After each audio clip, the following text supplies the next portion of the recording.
안녕하세요. 반갑습니다. 고른기회 전문 컨설팅 개천용 컨설팅입니다. 올해 농어촌 정시는 서울대학교 69명 첫 모집, 건국대학교는 80명 첫 모집이며 연세대학교의 경우 수시에서 선발하던 인원을 모두 정시로 옮겼습니다. 이에 따라 소위 스카이, 건동홍이라 불리우는 대학 모두 선발하며 상위 15개 대학 중 성균관대학교와 숙명여대를 제외하고는 모든 대학에서 농어촌 정시를 선발하게 되었습니다. 오늘은 이 모집 인원 증가가 전반적인 입시에 어떤 영향을 줄지에 대한 경우의 수를 말씀드리고자 합니다. 모집 인원 증가 자체는 전반적인 입시에 엄청난 영향을 주진 않습니다. 농어촌 정시가 갈수록 유리해짐에 따라 이 유리함을 알고 그에 따른 유입 인원도 증가하고 있기 때문입니다. 하지만 대학별로 세분화해서 봤을 때는 어느 정도 영향을 줄 수 있습니다. 이를 최상위권 대학인 서울대랑 연세대 증원과 중위권 이하 대학인 건국대 이하 대학들의 증원으로 두 가지 나눠서 보겠습니다. 이번 영상에서는 서울대와 연세대 증원만을 다루고 다음 영상에서는 건국대 이하 대학들의 증원에 대해서 다뤄보도록 하겠습니다. 서울대 연세대 증원에 영향을 받는 대학은 고려대, 서강대, 중앙대로 예측합니다. 우선 고려대의 경우 서울대로의 충원율이 증가할 것으로 보입니다. 작년 고려대의 경우 추가 합격률이 굉장히 저조했습니다.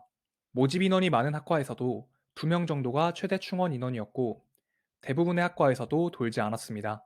충원 합격은 합격한 대학보다 선호도가 높은 대학에 이중 합격한 경우에 도는 것이 일반적인데 작년 농어촌 정시에서 고려대보다 선호도가 높은 대학은 메디컬 계열과 자연 계열 학생이 고려대 인문과 서강 한양대 공대 중 공대를 선호한 경우 두 가지뿐이었습니다. 따라서 충원이 돌 수 있는 경우의 수 자체가 적었다고 볼 수 있습니다.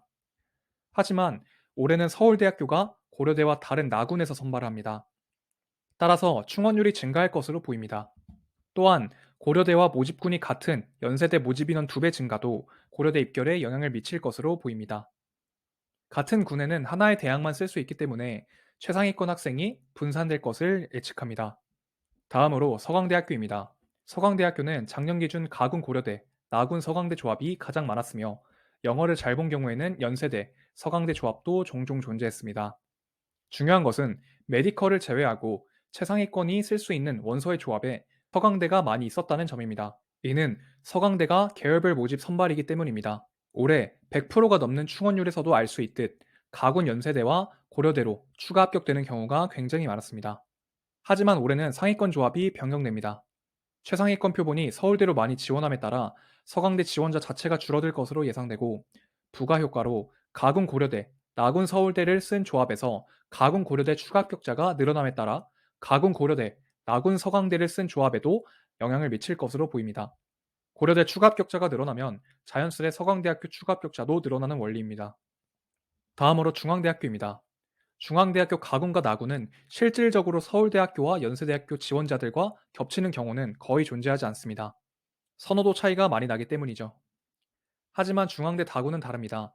중앙대 다군은 일반 학과 모집 대학 중 선호도가 가장 높은 대학입니다.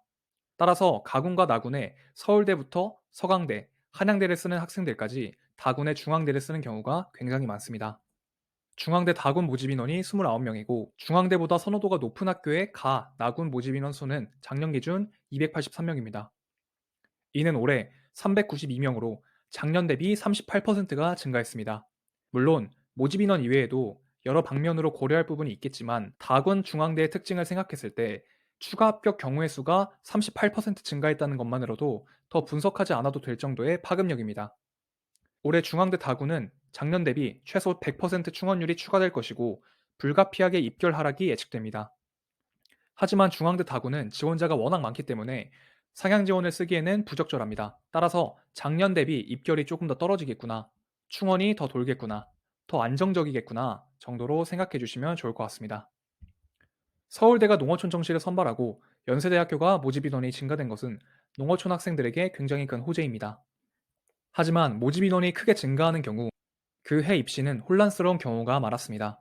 특히나 최상위권의 모집 인원이 크게 증가한 경우는 고려대 농어촌 정시 이후 처음이라 어떤 결과가 나올지 지켜봐야 할 것 같습니다.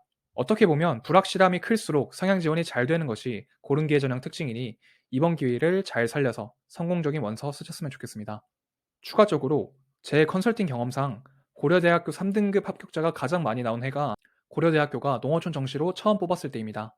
아마 올해도 그런 사례가 분명히 존재할 것이고 꼭 고려대가 아니더라도 올해의 변화로 인해서 어디가 입결이 떨어질지는 정확하게는 모르겠지만 저의 경우에도 최대한 예측하려고 노력하고 있습니다. 이외에 건국대학교, 한양대 에리카, 한국공학대학교 등 중위권 이하 신설된 대학에 대한 영향은 다음 영상에 찍도록 하겠습니다. 감사합니다.